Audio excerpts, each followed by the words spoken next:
آج جب ہم صبح آ رہے تھے اڈیالہ کی طرف تو کل تو ہماری انہوں نے ملاقات نہیں ہونے دی. ہم 6 گھنٹے باہر کھڑے رہے. عدالت لگی ہوئی تھی اور عدالت کے لیے فیملی, میڈیا اور لائرز کو اجازت ہوتی ہے عدالت اٹینڈ کرنے کے لیے, لیکن کل تو انہوں نے ہمیں نہیں اجازت دی. آج جب ہم آئے تھے کوئی 2 کلومیٹر پہلے ایک ٹرک کھڑا تھا, سب ٹریفک دونوں طرف سے گزر رہی تھی اور ہماری فیملی کی گاڑی کو انہوں نے سائڈ پہ کھڑا کر دیا اور ہمیں گزرنے نہیں دے رہے تھے. تو پھر جج صاحب جا رہے تھے اپنی پروٹوکول کے ساتھ. پھر ہم نے جب انہوں نے ٹرک سائڈ پہ کیا تو ہم نے اپنی گاڑی جج کی پروٹوکول کے ساتھ لگا کر آج ہم یہاں پہنچے ہیں, نہیں تو آج ہمیں انہوں نے 2 کلومیٹر پیچھے روک دیا تھا. سب سے پہلے میرے خیال میں کافی قیاس آرائیاں ہو رہی تھی سوشل میڈیا پہ عمران خان کی صحت کے بارے میں کہ ان کو زہر دیا جا رہا ہے, اور کوئی کہہ رہا تھا ان کو کوئی ایسی دوائی دی جا رہی ہے ان کی کوئی مینٹل حالت خراب ہو گئی ہے. تو اس کے لیے میں بات کر کے آج ہم نے ان کو یہ بتایا تو وہ اس پہ تو بالکل مسکرائے تھے کہ یہ کیا باتیں کر رہے ہو. ہم نے ان کو کہا آپ اپنے الفاظ میں بتائیں. انہوں نے کہا میری صحت بالکل ٹھیک ہے, میں ورزش بھی کر رہا تھا, لیکن انہوں نے مجھے بند کر دیا تھا. کوئی میں 40-50 گھنٹے کے لیے انہوں نے بند کر دیا تھا, اور مجھے بند صرف اتنے گھنٹوں کے لیے کیا تھا, لیکن اخبار اور پی ٹی وی کی بھی ایکسیس بند کر دی تھی.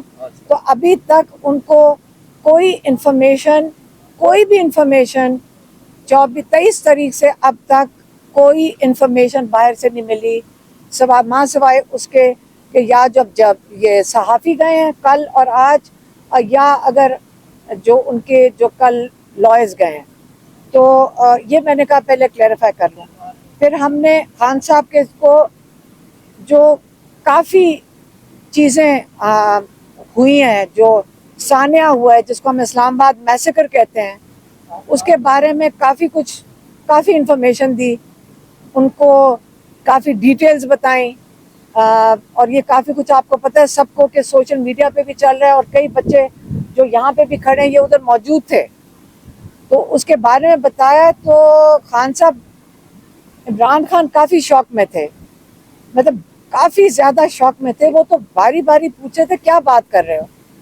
تو ان کو یہ بھی بتایا کہ جو اس سے 12 کا یہ فگر آ رہا ہے کیونکہ لوگ لاپتہ ہیں یا جیلوں میں, اس کے اوپر بھی واضح نہیں ہوا ہے. ہمیں بتایا جا رہا ہے 5-5 ہزار لوگوں کے فگر کا.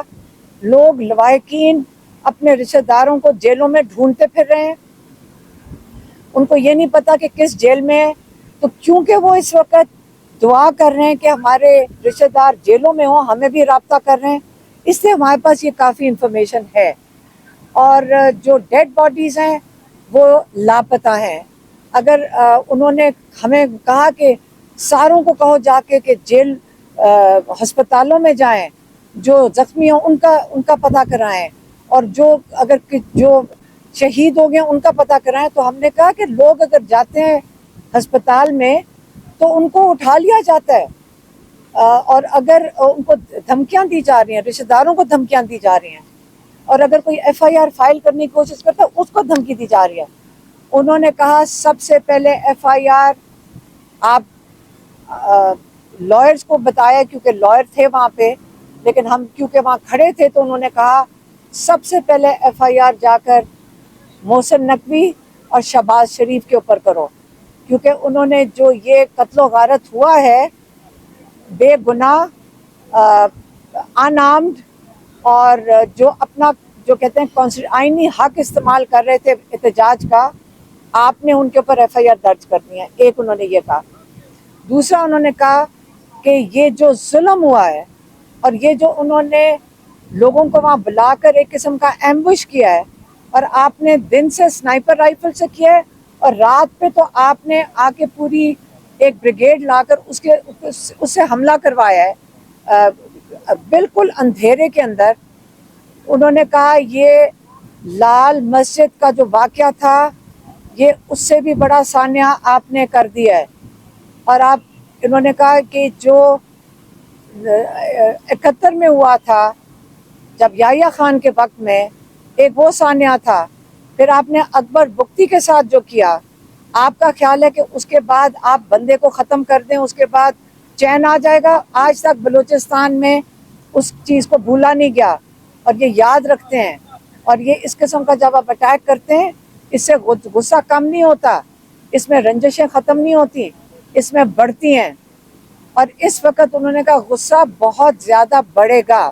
9 مئی کے بعد لوگ شوق میں تھے اور خوف میں تھے, لیکن جب 8 فروری کو لوگوں نے ووٹ ڈال دیا, اس کے بعد لوگوں کو اپنی ووٹ سے پتہ چلا کہ جمہوریت میں ہمارا حق ہے, اس ملک میں ہمارا حق ہے. جب انہوں نے اپنا حق لے لیا اور آپ نے چھین لیا, اس کے بعد لوگوں کا اب غصہ ہے. پہلے ان کو حق چھیننے پہ غصہ ہے, اب ان کے اوپر جو ظلم کیا جا رہا ہے اس کا غصہ ہے, اور یہ غصہ بڑھے گا.